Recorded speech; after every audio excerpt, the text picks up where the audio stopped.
વિદ્યાર્થી મિત્રો, આપણે પ્રવાહ વિદ્યુતની જે બે થિયરી બાકી હતી આપણે જોઈએ. પ્રેક્ટિકલ છે, આપણા સાધન છે. એમાંનું પહેલું સાધન છે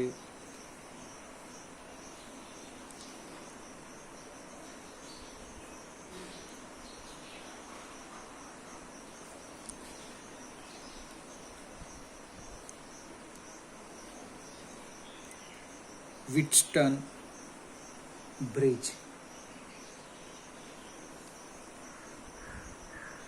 વ્હિટસ્ટન બ્રિજ બોલે તો એક વધારનું છે વ્હિટસ્ટન બ્રિજ. અજ્ઞાત અવરોધ શોધવા માટેનું આ એક સાધન છે. એનું હું તમને પરિપથ સમજાવું.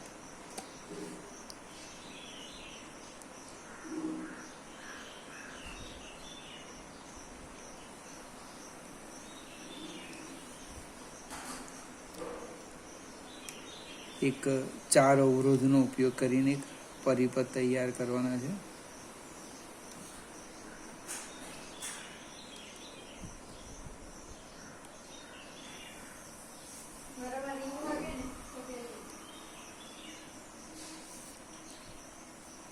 આ એક અવરોધ લઈ લઈએ, આ બીજો અવરોધ, ત્રીજો અવરોધ, ચોથો અવરોધ. નામ આપવાનું આને A, B, C, D. નામ પણ ફિક્સ છે. હવે 4 અવરોધ R1, R2, R3, R4, અથવા કોઈ અહીંયા R3 લખે ને અહીંયા R4 લખે, જે યાદ રાખવું હોય એ. 4 અવરોધની મદદથી આપણે ચોરસ અથવા લંબચોરસ બનાવ્યો. સમજાવવા પ્રયત્ન કરો. પ્રેક્ટિકલ છે, છતાં લગભગ 2 વાર આ થિયરી પૂછાઈ ગઈ છે. હવે એના 2 વિકર્ણ આવે, એક એસી વિકર્ણ આવે અને એક બીજો બીડી વિકર્ણ આવે. તો એસી વિકર્ણ છે, એ એસી વિકર્ણમાં આપણે એક વિદ્યુત કોષ જોડી દઈએ આ રીતે.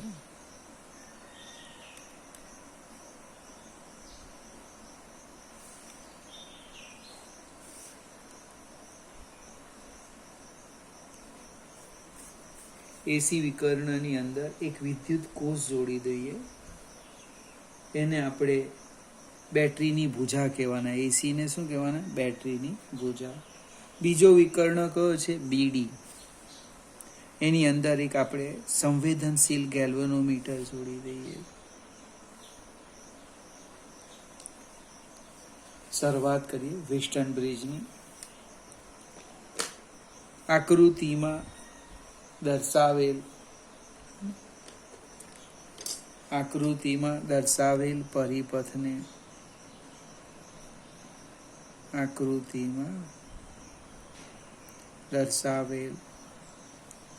પરિપથને વ્હિટસ્ટન બ્રિજ કહે છે. 4 અવરોધો છે, R1, R2, R3 અને R4.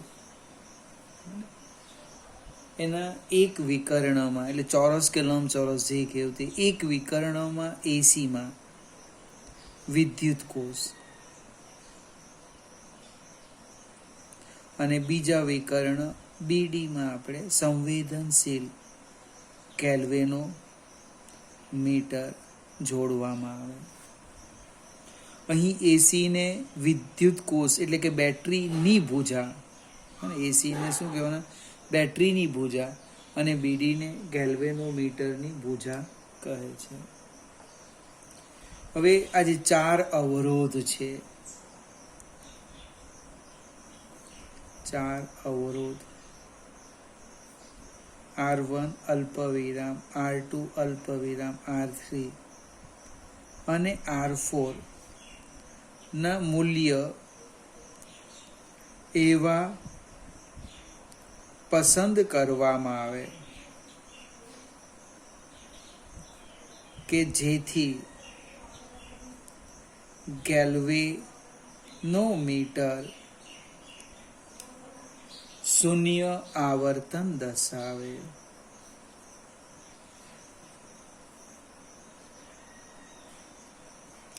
ફરીથી આપણો મેઇન પોઈન્ટ છે, આ જે 4 અવરોધો છે એ 4 અવરોધોમાંથી એક અવરોધ ધારો કે અજ્ઞાત છે, તો બાકીના 3 અવરોધના મૂલ્ય આપણે એવા પસંદ કરીએ કે આપણું જે ગેલ્વેનોમીટર છે એ 0 આવર્તન દર્શાવે. 0નો અર્થ એમાંથી પસાર થતો પ્રવાહ 0. તો પછી આ બેટરીમાંથી નીકળતો પ્રવાહ અહીંયા લઈ લેવું, આઈ લેવું, એમાંથી આમાં જાય I1,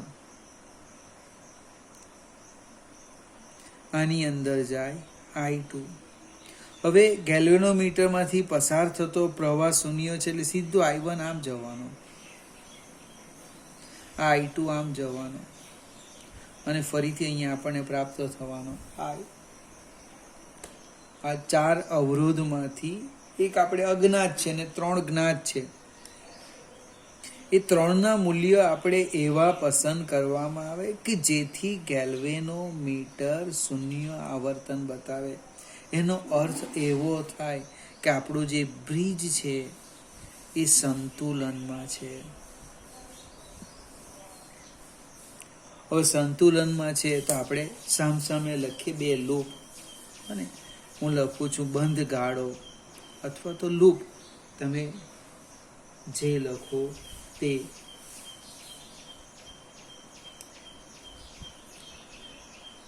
A B D A લૂપનો નિયમ બાજુમાં લખી દઈએ. B C D B માં લૂપનો નિયમ. હવે લૂપનો નિયમ જોઈએ આપણે. A B D A ની હું વાત કરું તો A થી B, હું A થી B પ્રવાહની દિશામાં જાઉં. પ્રવાહની દિશામાં જઈએ તો સ્થિતિમાન ઘટે કેટલું? પોટેન્શિયલ ડિફરન્સ જેટલું, એટલે -I1 R1 -I1 R1. B અને D સમસ્થિતિમાન છે. કોણે કીધું? તો કે પ્રવાહ વહેતો નથી. પ્રવાહ ક્યારે વહે? કે બેમાંથી એક બિંદુનું સ્થિતિમાન વધુ હોય અથવા ઓછું હોય તો વધુથી ઓછા તરફ પ્રવાહ વહે. અહીં પ્રવાહ 0 છે એટલે સમસ્થિતિમાન બિંદુ થઈ ગયા. ડી થી એ પ્રવાહની સામે એટલે વધારો થાય. કેટલો? I2 R4. પ્રવાહની સામે એટલે વત્તા I2 R4 = 0. અથવા તમે આમ પણ લખી શકો I1 R1 બરાબર I2 R4, સમીકરણ 1. સેમ બાજુની લૂપમાં જઈએ આપણે. B C D B. B થી C પ્રવાહની દિશામાં ઘટાડો થાય, -I1 R2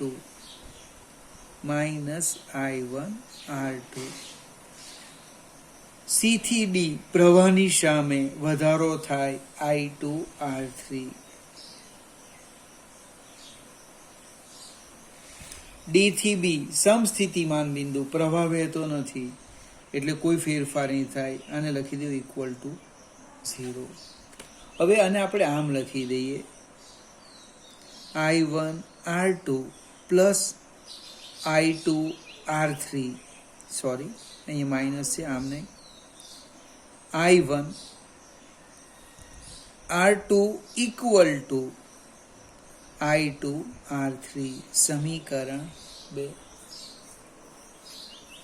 સમીકરણ 1 અને 2 નો ગુણોત્તર લેતા, સમીકરણ 1 અને 2 નો ગુણોત્તર લેતા, ગુણોત્તર લઈએ તો કે I1 R1 ડાબી બાજુનો ગુણોત્તર ડાબી બાજુ, I1 R2 equal to I2 R4 જમણી બાજુ, આ બાજુ સમીકરણ 2 ની પણ જમણી બાજુ, I2 R3.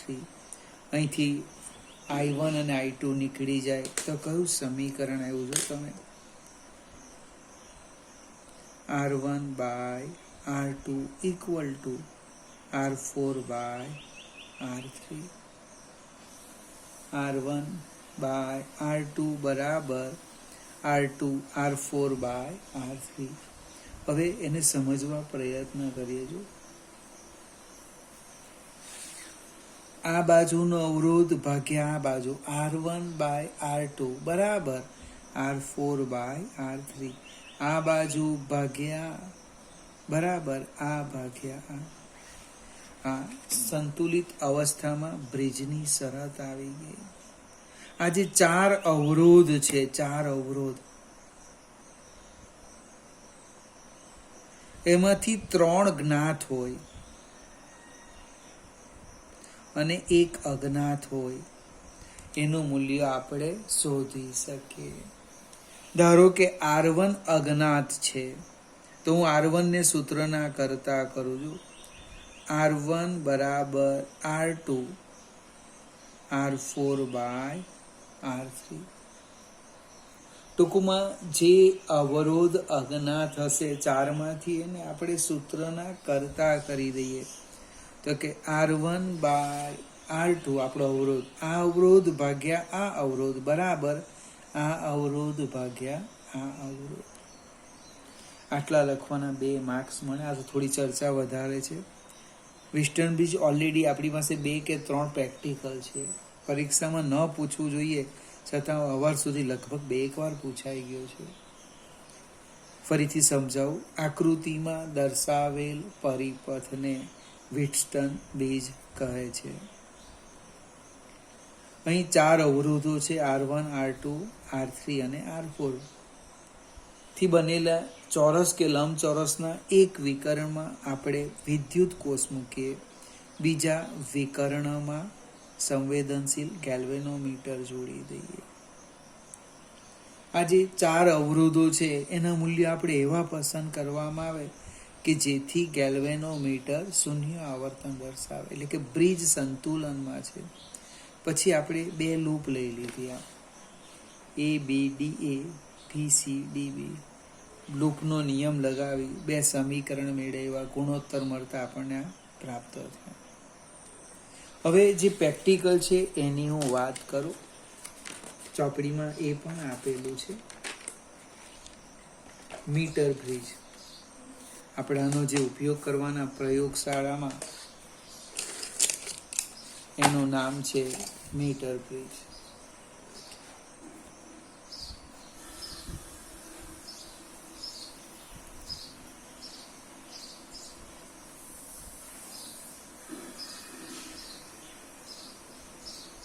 અજ્ઞાત અવરોધ શોધવા માટેની એક રચના છે. આ કોઈ મીટર બ્રિજની સિસ્ટમ કેવી આવે હું એનો પરિપથ બતાવું છું. આજે વ્હિટસ્ટન બ્રિજનો પરિપથ એ જ છે, પણ અહીંયા પ્રયોગશાળામાં એક પાટિયું લીધેલું છે. પાટિયા ઉપર આ રીતના એક તાર જોડેલો છે, તાર. ત્યાર પછી એક જાડી પટ્ટી, તમે જેની પાસે ચોપડી હશે એ જોઈ શકે. આ રીતના બતાવેલું છે. L આકારના સ્ટીલની સુવાહક પટ્ટી લીધેલી છે.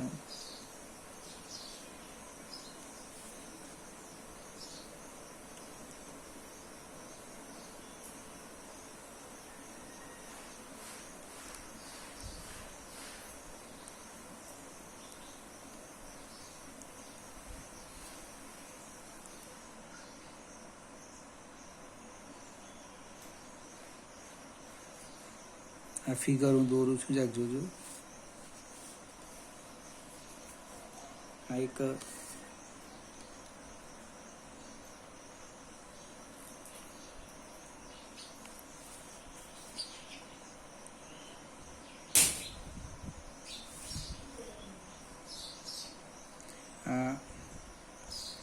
સુવાહક સ્ટીલની પટ્ટી છે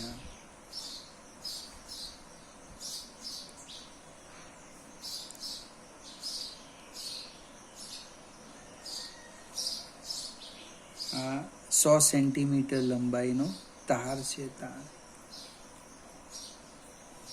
આ જે નામ આપણે આપી દઈએ તો આનું નામ આપી દે એસી.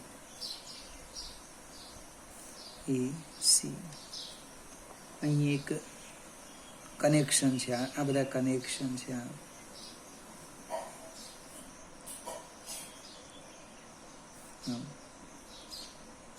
અહીંયા આપણે એક અવરોધ જોડી દઈએ. ચોપડી પ્રમાણે વાત કરું તો એસ લખેલો છે અથવા આર લખી દેવું. એક અવરોધ અહીંયા જોડી દઈએ, એને એસ લખેલો છે. આ જે તાર છે એ તારની લંબાઈ 100 સેન્ટીમીટર છે.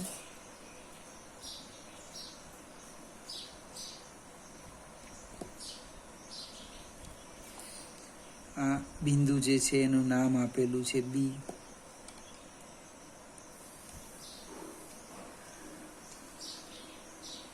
બી થી આપણે એક સંવેદનશીલ ગેલ્વેનોમીટર લેવાના, એની સાથે એક જોકી કી જોડવાના.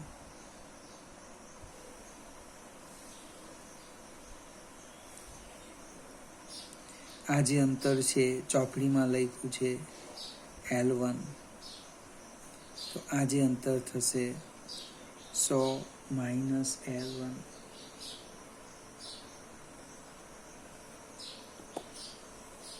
આ આપણો પ્રેક્ટિકલ છે. એ અને સી વચ્ચે વિકર્ણ આપણો એવો ને, એ સી વચ્ચે આપણે વિદ્યુત કોષ જોડી દઈએ, એક કળ જોડી દઈએ.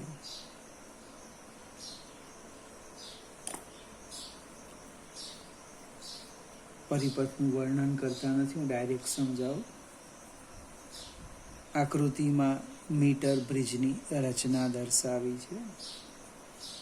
મીટર બ્રિજની એક ખાનામાં, એટલે આજે પહેલું ખાનું દેખાય નામ આપ્યું, એમાં એક અવરોધ આર અને બીજા ખાનામાં એક અજ્ઞાત અવરોધ એસ જોડેલો છે.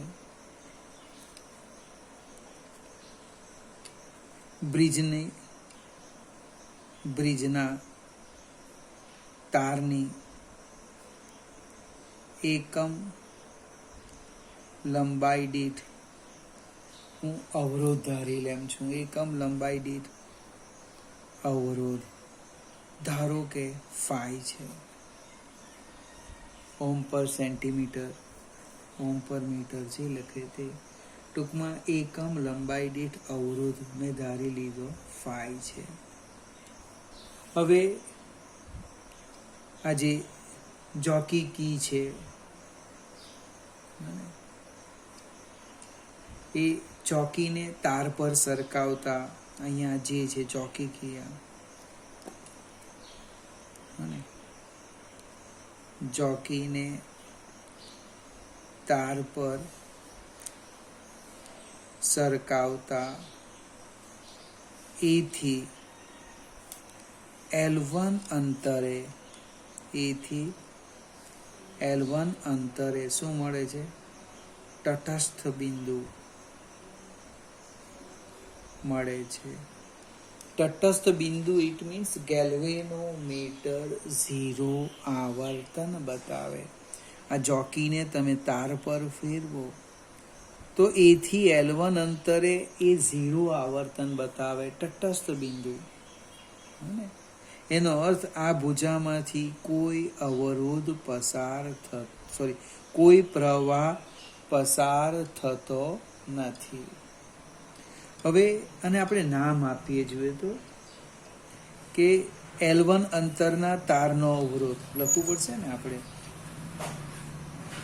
L1 લંબાઈના તારનો અવરોધ કેટલો થવાનો? તો કે આટલો L1 ફાઈ. મેં એકમ લંબાઈ દીઠ અવરોધ ફાઈ લીધો, તો L1 લંબાઈનો થવાનો L15 અને 100 માઇનસ L1 લંબાઈના તારનો અવરોધ થવાનો 100 માઇનસ L1 5. L1 લંબાઈના તારનો અવરોધ L15 5 એટલે એકમ લંબાઈ દીઠ અવરોધ. તો 100 માઇનસ L1 કેટલો? આટલો થવાનો. હવે આ જે મીટર બ્રિજ છે એ સંતુલન અવસ્થામાં છે. સંતુલન અવસ્થાનો અર્થ એવો થાય આ અવરોધ ભાગ્યા આ અવરોધ બરાબર આ અવરોધ ભાગ્યા આ અવરોધ. અહીં મીટર બ્રિજ સંતુલનમાં છે. બ્રિજ સંતુલનમાં છે. સંતુલનમાં છે એટલે હું લખું છું જો R ભાગ્યા S બરાબર L1 તારનો અવરોધ. L1 તારનો અવરોધ છેદમાં 100 માઇનસ L1 તારનો અવરોધ એટલે કે R બાય S બરાબર L15 divide by 100 minus L1 5. જો લગભગ 5 નીકળી ગયા એટલે R બાય S બરાબર L1 છેદમાં 100 માઇનસ L1. હવે આ તારની લંબાઈ તમે માપી શકવાના. મીટર પટ્ટી આપી છે અંદર. R અજ્ઞાત રાશિ છે તો આરને સૂત્રના કરતા કરો છો. R બરાબર S L1 upon 100 minus L1. Meter બ્રિજનો ઉપયોગ કરીને આપણે શું શોધવાના? અજ્ઞાત અવરોધ. આમાં આ S જે છે એ અવરોધ પેટી છે. બને એના આપણે જુદા જુદા અવરોધ કાઢવાના. 5 ઓહ્મ 2 ઓહ્મ 4 ઓહ્મ એવો અવરોધ પસંદ કરીશું કે આનું જે આવર્તન છે એ 40 ને 60 વચ્ચે આવે અને 0 બતાવે, શૂન્ય આવર્તન. હવે આપણી પાસે લગભગ 2 કે 3 પ્રેક્ટિકલ છે. એટલે મિત્રો પરીક્ષામાં વિસ્ટન બ્રિજ પૂછે તો મેં આ સમજાવી એ થિયરી લખવાની. આ જ પરિપથ અહીંયા દોરેલો છે પણ પદ્ધતિ બદલી કાઢી. અહીંયા તાર લઈ લીધેલો છે, આખો તાર. આ ડી બિંદુ લે તો BD વચ્ચે ગેલ્વેનોમીટર ને AC વચ્ચે બેટરી. 1 2 3 અને 4 અવરોધ થઈ ગયા. એટલે પરીક્ષામાં થિયરીમાં વિસ્ટન બ્રિજ પૂછે, જ્યારે પ્રેક્ટિકલની અંદર આ મીટર બ્રિજ છે. પ્રેક્ટિકલ છે એટલે બરાબર સમજી લેજો, એટલે ત્યાં થોડી રાહત થશે.